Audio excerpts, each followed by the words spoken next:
Hello everyone, welcome to beginners bank. आज के MCQ class में हम बहुत important industrial relation and labour laws के दो एक्ट लाए हैं। इन दोनों एक्ट्स को हम एमसीक्यू के माध्यम से कवर भी करेंगे और साथ में आपकी एमसीक्यू की प्रैक्टिस भी हो जाएगी। तो वो कौन कौन से एक्ट हैं जो हम आज के वीडियो में कवर करने वाले हैं? The factories act and the industrial dispute act. इससे रिलेटेड आपको टोटल 20 क्वेश्चन मिलेंगे और आपको लास्ट में मुझे बताना है कि आपके 20 में से कितने मार्क्स आ रहे हैं, यानी आपकी तैयारी कैसी चल रही है। आपको अपने आप को टेस्ट भी करना है। जैसा कि मैंने आपको अपने कई वीडियोस में बताया है कि हम एमसीक्यू सीरीज़ अलग अलग सब्जेक्ट्स की चला रहे हैं for the exam of UPSC EPFO, जिसमें हमने history, polity, economics, English, science, industrial relation, social security schemes, लगभग सबके वीडियो बनाए हैं, जिसकी पूरी एक प्लेलिस्ट एमसीक्यू सीरीज़ की बनी हुई है। आप एक बार ज़रूर चैनल पर जाकर उसे देख लें या आप उसे डिस्क्रिप्शन में भी देख सकते हैं। और हम अपनी एमसीक्यू सीरीज़ में सिर्फ एमसीक्यू को डिस्कस नहीं करते, एमसीक्यू के माध्यम से एक पूरा टॉपिक कवर करते हैं। जैसे कि आज की एमसीक्यू सीरीज़ में हम दो एक्ट को कवर करेंगे थ्रू एमसीक्यू, जिसमें पहला एक्ट होगा द फैक्ट्रीज एक्ट और सेकंड एक्ट होगा द इंडस्ट्रियल डिस्प्यूट एक्ट। तो चलिए शुरू करते हैं। पहला क्वेश्चन आपकी स्क्रीन पर, द फैक्ट्रीज एक्ट को हम सबसे पहले कवर करने वाले हैं। What is the factory definition bye this act, यानी फैक्ट्री की डेफिनेशन क्या है इस फैक्ट्रीज एक्ट के मुताबिक? एनी प्रीमाइसेस इंक्लूडिंग 10 और more workers working in a day of the preceding 12 months with aid of power, यानी कि ऐसी प्रीमाइसेस या ऐसी इंडस्ट्री जहाँ 10 या 10 से ज़्यादा वर्कर एक दिन में काम करते हैं, पिछले 12 महीनों से कर रहे हैं, वो भी पावर के साथ, यानी जहाँ पर बिजली का भी उपयोग होता है। एनी प्रीमाइसेस इंक्लूडिंग 20 और more workers working in a day of the preceding 12 months without aid of power, साथ के साथ ऐसी प्रीमाइसेस जिसमें 20 और उससे ज़्यादा वर्कर काम करते हैं एक दिन में पिछले 12 महीनों से, जहाँ पर पावर का इस्तेमाल नहीं होता, यानी बिजली का इस्तेमाल नहीं होता। तो क्या ये दोनों में से एक है कोई जो फैक्ट्री को डिफाइन करता है, या बोथ ए एंड बी दोनों हैं, या नन ऑफ द अबव, या इनमें से कोई भी नहीं है? तो फैक्ट्रीज एक्ट के मुताबिक जहाँ पर 10 और 10 से ज़्यादा वर्कर एक दिन में काम करते हैं और पिछले 12 महीने से काम कर रहे हैं विद एड ऑफ पावर, वो भी फैक्ट्री की डिफिनेशन में कवर होता है। एंड 20 और मोर वर्कर्स जो कि एक दिन में काम करते हैं पिछले 12 महीनों में विदाउट एड ऑफ पावर, वो भी फैक्ट्रीज की डेफिनेशन में कवर होते हैं। तो हमारा आंसर हो जाएगा बोथ ए एंड बी। लेकिन जो न्यू लेबर कोड आए हैं उसमें थोड़ा सा क्राइटेरिया चेंज किया गया है, तो हम उसको भी चलिए साथ के साथ डिस्कस कर लेंगे। वहाँ पर जहाँ पे पावर का यूज़ हो रहा है विद एड ऑफ पावर, जहाँ पे हो रहा है लेबर कोड के हिसाब से, वहाँ पे 10 को यहाँ डबल कर दिया गया है, 20 कर दिया गया है, यानी 20 और मोर। और जहाँ पर ये 20 है विदाउट एड ऑफ पावर में, वहाँ पर इसको भी डबल कर दिया गया है, 40 और मोर। ये कहाँ पे किया गया है? ये जो नए लेबर कोड्स आए हैं उसमें ये थोड़ा सा चेंज किया गया है। जो सारे के सारे कोड मैंने आपको ऑलरेडी लेक्चर्स में पढ़ाए हुए हैं। तो आई होप कि ये पहला क्वेश्चन आप समझ गए हैं। चलिए नेक्स्ट की ओर बढ़ते हैं। नेक्स्ट क्वेश्चन आपकी स्क्रीन पर, what types of worker defined by factories act. अब हमें वर्कर्स को बताना है कि फैक्ट्रीज एक्ट के मुताबिक वर्कर को क्या क्या डिफाइन किया गया है, कैसे कैसे डिफाइन किया गया है। Not completed 15 years of age as a child, 15 years of age but not 18 years as a adolescent, either a child or a adolescent as a young person and completed 18 years of age as a adult, या all of the above। ध्यान दीजिएगा, ये चारों चीज़ें factories act के through define की गई हैं वर्कर्स के पर्सपेक्टिव से। यानी जो बच्चा 15 साल की एज का है, चाइल्ड है, वो भी फैक्ट्रीज एक्ट के अंतर्गत वर्कर माना जा सकता है। जो व्यक्ति 15 साल से ऊपर है और 18 साल से नीचे, उसको एडोलसेंट कहा जाता है। ये वर्डिंग ध्यान रखेंगे, इससे क्वेश्चन आता है। ये भी फैक्ट्रीज एक्ट में वर्कर माना जाता है। अगर कोई व्यक्ति चाइल्ड या एडोलसेंट दोनों के बीच में है, उसको हम यंग पर्सन मानेंगे through the factories act. And जो व्यक्ति ने 18 साल की अपनी एज पूरी कर ली है, उसे हम अडल्ट मानेंगे बाय दिस फैक्ट्रीज एक्ट। तो हमारा आंसर क्या हो जाएगा? Option E, all of the above. तो आप देख पा रहे होंगे कि क्वेश्चन के माध्यम से हम एक्ट को कवर करते हुए चल रहे हैं। तो वीडियो यदि आपको पसंद आए तो प्लीज़ वीडियो को एक लाइक और शेयर ज़रूर करें। चलिए नेक्स्ट की ओर बढ़ते हैं।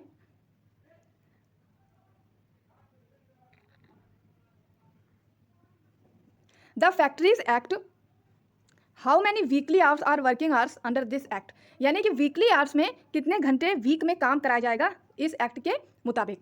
Weekly not more than 36 hours, weekly not more than 48 hours, weekly not more than 24 hours, या बोथ बी एंड सी। तो ध्यान रखिएगा, वीकली आवर्स में जो बात की गई है, यानी एक सप्ताह में कितने घंटे काम करने की बात है, वो आपको ध्यान रखना है। Weekly not more than 48 hours, यानी एक सप्ताह में 48 आवर्स से ज़्यादा काम नहीं कराया जा सकता by this factories act. Next question में हम आएंगे, how many daily hours are working hours under this act. अब ये डेली आवर्स की बात आ गई, वहाँ पे वीकली आवर्स की बात है, यहाँ पे डेली आवर्स है। 10 आवर्स, 8 आवर्स, 9 आवर्स या 11 आवर्स। तो ध्यान रखना है कि एक दिन में आप कितने घंटे काम कर सकते हैं by this act? 9 hours. I hope कि क्वेश्चन आपको अच्छे समझ में आ रहा है और क्वेश्चन के साथ साथ आपका पूरा फैक्ट्रीज एक्ट कवर भी होता चला जा रहा है। चलिए फिफ्थ क्वेश्चन की ओर देखेंगे। How many hours is rest intervals under this act, यानी कितने घंटे का रेस्ट इंटरवल्स आपको मिलेगा इस एक्ट के अंतर्गत। मिनिमम हाफ एन आवर यानी कम से कम आधे घंटे का, मैक्सिमम हाफ एन आवर ज़्यादा से ज़्यादा आधे घंटे का, 1 आवर 1 घंटे का, या मिनिमम 1 आवर या कम से कम 1 घंटे का। तो ध्यान रखना है कि रेस्ट इंटरवल जो इस फैक्ट्रीज एक्ट में बताया गया है वो है मिनिमम हाफ एन आवर, यानी कम से कम आधे घंटे का रेस्ट इंटरवल्स प्रोवाइड कराना होगा एम्प्लॉयर्स को, अपने एम्प्लॉय को, जो कि ये एक्ट कहता है। नेक्स्ट क्वेश्चन हम देखेंगे फैक्ट्रीज एक्ट कम इन। अब ये फैक्ट्रीज एक्ट कब आया, 1950 में, 1951 में, 1948 में, 1949 में। तो फैक्ट्रीज एक्ट आया है 1948 में, तो इसीलिए इसको बोला जाता है द फैक्ट्रीज एक्ट 1948। ये होता है इसका पूरा नाम इस एक्ट का। 6 क्वेश्चन हो गए हैं। आपको लास्ट में मुझे ज़रूर बताना है कि आपके कितने क्वेश्चन ठीक हो रहे हैं, और अगर आपकी कोई गलती हो रही है तो आपको रिवाइज करना है बार बार। इसी के थ्रू आप समझ पाएंगे कि आपकी तैयारी कैसी चल रही है। और इसकी कंप्लीट पीडीएफ आपको हमारे टेलीग्राम पे मिल जाएगी। टेलीग्राम का जो लिंक है वो आपको डिस्क्रिप्शन में मिल जाएगा, जहाँ पर मैंने आंसर नहीं दिए हैं, सिर्फ ये क्वेश्चन दिए हैं, ताकि एक बार आप वीडियो देख के वहाँ पर खुद से लगाइए, ताकि आपकी जो एक प्रैक्टिस है वो हो जाए। तो आप एक बार डिस्क्रिप्शन को ज़रूर चेक कर लें। चलिए नेक्स्ट क्वेश्चन की ओर बढ़ते हैं। How many days are defined for weekly holidays under this act, यानी कितने दिन का आपको हॉलीडे मिलेगा वीक में, 1 दिन का, 2 दिन का, 4 दिन का, या फिर 3 दिन का। तो ध्यान रखना है कि वीकली हॉलीडेज फैक्ट्रीज एक्ट के मुताबिक मिलने वाला है आपको 1 दिन का, यानी एक सप्ताह में 1 दिन की छुट्टी आपको देनी ही होगी वर्कर्स को। 8 question, who is person fight for weekly off. अभी जो वीकली ऑफ है, यानी जो वीक में हॉलीडे 1 दिन का हमें मिलने वाला है, 1 डे का जो वीकली ऑफ मिलेगा, ये किसकी फाइट की वजह से मिला है। कोई व्यक्ति था जिसने फाइट किया कि भाई आपको दीजिए एक वीकली ऑफ। नहीं तो पहले जब ब्रिटिश इंडिया का राज्य था तब तो डेली ही काम कराया जाता था। आप तो जानते हैं कि उस समय तो गुलामी एरा चल रहा था, तो वहाँ पे तो डेली काम कराते थे, काफ़ी घंटे काम कराते थे, तभी तो उसको गुलामी बोला जाता था। तो उसकी फाइट करके हफ्ते में जो वीकली ऑफ हमें मिले, जैसे कि अब संडे मिलता है, वो किसने इसके लिए फाइट किया। इंदिरा गांधी ने, नारायण मेघाजी लोखंडे ने, जवाहरलाल नेहरू ने, या फिर एमएन रॉय ने। तो आपको ध्यान रखना है वीकली ऑफ की फाइट की थी नारायण मेघाजी लोखंडे ने। 9th question, under factories act define over time wages. अब ओवर टाइम वेजेस की बात आ गई है, पूरा फैक्ट्रीज एक्ट हम कवर करते जा रहे हैं, आप देख पा रहे हैं। तो ओवर टाइम की अगर हम बात करें तो कितना ओवर टाइम का वेजेस प्रोवाइड कराएंगे, 1 hour double rate of wages, यानी 1 घंटे अगर आप काम कराते हैं एक्स्ट्रा तो उसका आपको डबल रेट देना पड़ेगा। मान लीजिए 1 घंटे का मैक्सिमम प्राइस जो नॉर्मल एरा में रहता है वो मान लीजिए 1000 है, लेकिन अगर आपने उसको ओवर टाइम करा दिया तो ये डबल आपको रेट देना पड़ेगा, यानी कि 2000। ये बात ही कही जा रही है। इसके साथ should not exceed 60 hours in a week. इसके अलावा आप 60 घंटे से ज़्यादा एक सप्ताह में ओवर टाइम नहीं करा सकते।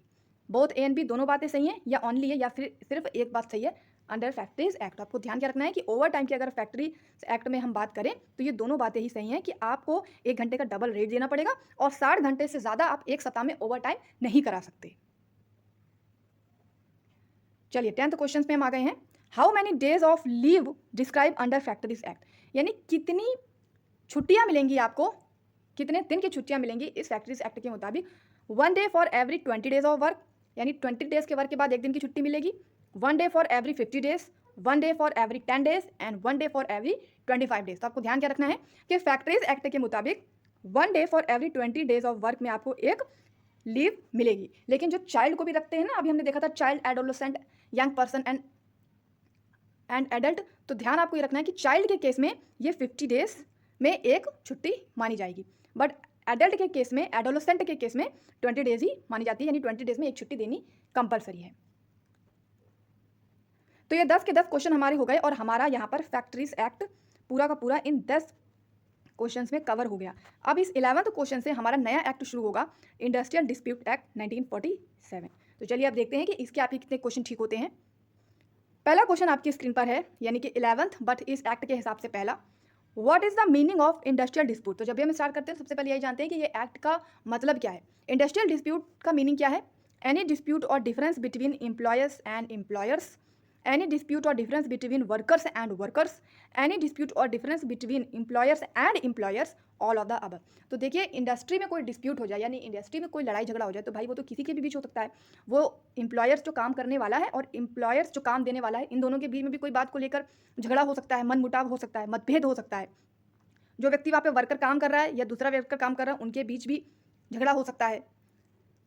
एम्प्लॉयर्स जो कि काम देने वाला है लेकिन उसके साथ एक और एम्प्लॉयर नेक्स्ट जैसे डबल पार्टनरशिप होती है, उन दोनों के बीच भी कोई डिस्प्यूट हो सकता है। तो ये तीनों बातें ही आएंगी इंडस्ट्रियल डिस्प्यूट्स में। तो हमारा आंसर हो जाएगा all of the above. Next पे हम आएंगे, what types of industries cover in industrial dispute act, यानी कितनी टाइप की इंडस्ट्री को कवर किया जाता है इंडस्ट्रियल डिस्प्यूट एक्ट में। कौन सी इंडस्ट्री हो सकती हैं, जो सप्लाई करती हैं, मैन्युफैक्चरिंग करती हैं या डिस्ट्रीब्यूशन करती हैं गुड्स और सर्विसेज का, जो बिजनेस और ट्रेड करती हैं और प्रोफेशनल्स भी जिसमें होते हैं, जैसे कुछ इंडस्ट्रीज होती है ना जहाँ एडवोकेट लॉयर वगैरह को भी रखा जाता है, प्रोफेशनल्स को भी रखा जाता है। बोथ एंड बी दोनों ही चीज़ें आएंगी या नन ऑफ द अबव, इनमें से कोई नहीं आएगा। तो ध्यान क्या रखना है आपको कि इंडस्ट्रियल डिस्प्यूट एक्ट में जो इंडस्ट्री कवर की जाती है वो सप्लाई इंडस्ट्री भी होती है, मैन्युफैक्चरिंग भी होती है, distribution of goods and services भी होती है, बिजनेस एंड ट्रेड भी होती है, प्रोफेशनल्स भी होती है। तो क्या हो जाएगा answer, both A and B. I hope कि आपको क्वेश्चंस बहुत अच्छे से समझ में आ रहे हैं, आंसर्स अच्छे से समझ में आ रहे हैं। अगर सब कुछ अच्छे से समझ में आ रहा है तो प्लीज़ वीडियो को एक लाइक और शेयर जरूर करें। What are those outcomes of industrial dispute, यानी अगर इंडस्ट्रियल डिस्प्यूट हो गया है तो हम इससे किस प्रकार आउटकम्स हो पाएंगे। तो क्या क्या कर सकते हैं जब डिस्प्यूट हो जाता है, स्ट्राइक कर सकते हैं, पिकेटिंग कर सकते हैं, स्ट्राइक पिकेटिंग घेराव लॉकआउट कर सकते हैं, घेराव लॉकआउट कर सकते हैं या ओनली स्ट्राइक्स कर सकते हैं। तो ध्यान आपको क्या रखना है कि आउटकम्स ऑफ इंडस्ट्रियल डिस्प्यूट में स्ट्राइक्स, पिकआउट, घेराव, लॉकआउट चारों के चारों आते हैं। स्ट्राइक्स होता है जब कामगार यानी वर्कर काम को बंद कर देते हैं कुछ समय के लिए और मालिक से अपनी बात को मनवाने की कोशिश करते हैं। पिकेटिंग होती है जब वो धरने पे बैठ जाते हैं और कहते हैं कि हम तब तक धरने पे से नहीं उठेंगे जब तक कि आप हमारी बात नहीं मान लेते। घेराव होता है जब एम्प्लॉयर्स या जो ओनर है उसको सारे के सारे वर्कमैन घेर लेते हैं और अपनी बात मनवाने की बात करते हैं। और लॉकआउट होता है एम्प्लॉयर्स, यानी ये तीनों चीज़ें तो एम्प्लॉय कर रहे हैं, लॉकआउट एम्प्लॉयर्स करता है कि अगर आप मेरी बात नहीं मान रहे हैं तो चलिए हम इतने दिन के लिए अपनी जो इंडस्ट्री है, अपनी प्रेमाइसेस है, इसे लॉक कर देंगे, बंद कर देंगे टेम्परेरी बेसिस पे। आई होप कि आपको चारों चीज़ें समझ में आ गई हैं। चलिए नेक्स्ट देखते हैं, व्हाट इज स्ट्राइक। देखिए वही क्वेश्चन आ गया जो मैंने अभी आपको शॉर्ट में बताया। Situation of work by a body of person employed in an industry acting in combination, situation of work by workers, refusal under a common understanding, both A and D. तो ध्यान क्या रखना है, स्ट्राइक मैंने क्या बताई, जब वर्क का सिचुएशन कर दिया जाता है पूरी बॉडी यानी बहुत सारे लोगों उन पर्सन के द्वारा जो कि वहाँ पर एम्प्लॉयड है इंडस्ट्री में और साथ में कॉम्बिनेट होकर मिल करके वो काम बंद कर देते हैं, स्ट्राइक कर देते हैं। तो ये वाली बात बिल्कुल ठीक हो जाएगी। Cessation of work by worker, तो ये तो ऊपरी वाली बात हो गई जो कि आधी अधूरी है, तो ये कट हो जाएगा। And refusal under a common understanding, हाँ जब कोई चीज़ को कॉमन रूप में मान करके वो लोग उसको रिफ्यूज़ करते हैं, यानी सारे वर्कर एक बात पे मान गए हैं कि भाई हाँ ये बात हमें मनवानी चाहिए और इसी के मनवाने के लिए हम स्ट्राइक करेंगे, तो कॉमन अंडरस्टैंडिंग के साथ बात को रिफ्यूज़ करेंगे। तो हमारा आंसर क्या हो जाएगा, बोथ ए एंड डी। चलिए नेक्स्ट पे आते हैं, व्हाट इज़ लॉकआउट। मैंने अभी आपको लॉकआउट बताया था कि लॉकआउट जो होता है वो एम्प्लॉयर्स करते हैं, जबकि बाकी जो हमने भी स्ट्राइक्स, घेराव और पिकेटिंग देखा था वो एम्प्लॉयर्स करते हैं। तो लॉकआउट क्या होता है, इट डन बाय एम्प्लॉयर्स, हाँ बिल्कुल सही बात है, ये एम्प्लॉयर्स के द्वारा की जाती है। It is commonly industry locked for temporary, हाँ इंडस्ट्री को लॉक किया जाता है टेम्परेरी बेसिस पर, 10 डेज 20 डेज, जितने दिन तक वो सोचते हैं कि जो डिस्प्यूट है, जो झगड़ा है, ये सॉल्व हो जाए। तो आंसर क्या हो जाएगा, बोथ ए एंड बी। चलिए 16 पे हम आ गए हैं, what is are public utility services. तो इस इंडस्ट्रियल डिस्प्यूट एक्ट के अंतर्गत पब्लिक यूटिलिटी सर्विस की बात आती है। तो पब्लिक यूटिलिटी सर्विस क्या होती है, जो पब्लिक को बहुत ज़रूरी है यूज़ करना, बिना उसके पब्लिक का जीवन नहीं चल सकता। जैसे कि रेलवे हो गया, वाटर हो गया, सीवर हो गया, पावर हो गया, या एयरवेज, या इसके साथ भी और कुछ चीज़ें भी होती हैं एक्सेट्रा, या फिर केवल सीवर या वाटर, या ओनली रेलवेज, या रेलवेज एंड पावर सप्लाई। तो आपको ध्यान क्या रखना है कि यूटिलिटी सर्विसेज में ये चारों की चारों चीज़ें आती है, साथ में ETC यानी और भी चीज़ें शामिल होती हैं। चलिए 17th में आ गए हैं, in which year did the act come into operation. तो ये इंडस्ट्रियल डिस्प्यूट एक्ट कब आया ऑपरेशन में, 1949 में, 1947 में, 1953 में, 1963 में। तो आपने अगर स्टार्टिंग से 11 जब हमारा क्वेश्चन स्टार्ट हुआ था तो मैंने वहाँ पे पूरा का पूरा नाम लिखा था, इंडस्ट्रियल डिस्प्यूट एक्ट 1947। तो आंसर क्या हो जाएगा, 1947। 18th question, before the industrial dispute act was implemented in the year 1947, which act took care of industrial dispute. यानी 1947 में जब ये इंडस्ट्रियल डिस्प्यूट एक्ट आया, उससे पहले इंडस्ट्रियल डिस्प्यूट को कौन सा एक्ट टेक केयर करता था। Trade dispute act 1929, royal commission on labour 1934, royal management relation act 1947, या नन ऑफ द अबव, इनमें से कोई भी नहीं। तो इसको टेक केयर करता था ट्रेड डिस्प्यूट एक्ट 1947। और इस ट्रेड डिस्प्यूट एक्ट को हमने अपने MCQ सीरीज क्लास 13 में पूरा का पूरा कवर किया है। तो अगर आप चाहें तो एक बार उसे ज़रूर देख लें थ्रो MCQ। चलिए 19th क्वेश्चन पे आ गए, 2 क्वेश्चन बचे और आपको लास्ट मुझे जरूर बताने कि 20 में आपके कितने क्वेश्चन ठीक हुए। Power has given to dash to require workers committee to be constitute in every industrial establishment employing 100 workman और मोर।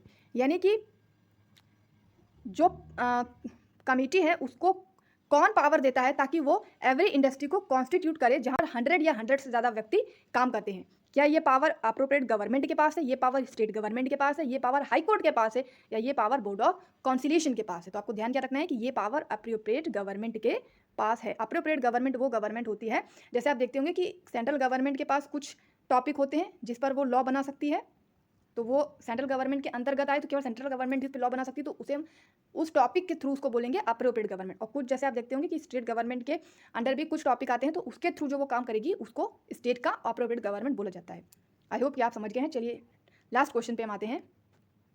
The act was first amended in the year. तो भाई ये एक्ट इंडस्ट्रियल डिस्प्यूट वाला आया तो 1947 में था, बट ये फर्स्ट अमेंड कब हुआ, यानी पहली बार ये अमेंडेड कब हुआ? 1929 में, 1946 में, 1947 में या 1949 में? आई होप कि आप बहुत आसानी से समझ पाएंगे। जब 47 में तो एक्ट आया ही था, तो जाहिर सी बात है कि अमेंड तो उसके बाद ही होगा, संशोधित तो उसके बाद ही होगा, और बाद वाला कौन सा है? 1949। तो आप ऑप्शन के थ्रू भी आंसर को बता सकते हैं अगर आपको आंसर नहीं आता। अगर आपको वीडियो अच्छा लगा है, पसंद आया है, तो प्लीज़ वीडियो को एक लाइक और शेयर ज़रूर कीजिए। चैनल पर नए हैं तो चैनल को सब्सक्राइब कीजिए, टेलीग्राम को ज्वाइन कर लीजिए ताकि आपको PDF मिल जाए। और ये आपके पास लास्ट चांस है जब आप पूरा PDF पैकेज ले सकते हैं। 499 में आपको APSC के लिए इनकम्प्लीट टॉपिक का PDF मिल जाएगा। लेना चाहें तो आप ईमेल पर संपर्क करें, ईमेल का जो लिंक है वो आपको डिस्क्रिप्शन में मिल जाएगा। और EO के लिए अगर आप लेना चाहें तो कंप्लीट टॉपिक की आपको PDF मिल जाएगी 399 में। तो अगर आप लेना चाहें तो ईमेल पर जरूर संपर्क करें, क्योंकि आपके पास लास्ट मौका है जब आप सारी की सारी PDF को एक बार में ही परचेज कर सकते हैं। तो चलिए ईमेल अगर आप चेक करेंगे तो आप डिस्क्रिप्शन एक बार जरूर देख लें। इसके अलावा टेलीग्राम का लिंक भी आपको डिस्क्रिप्शन में मिल जाएगा। वीडियो अच्छा लगा तो लाइक शेयर कीजिए, चैनल पर नए हैं तो सब्सक्राइब कीजिए। मिलते हैं नेक्स्ट वीडियो में। Thank you.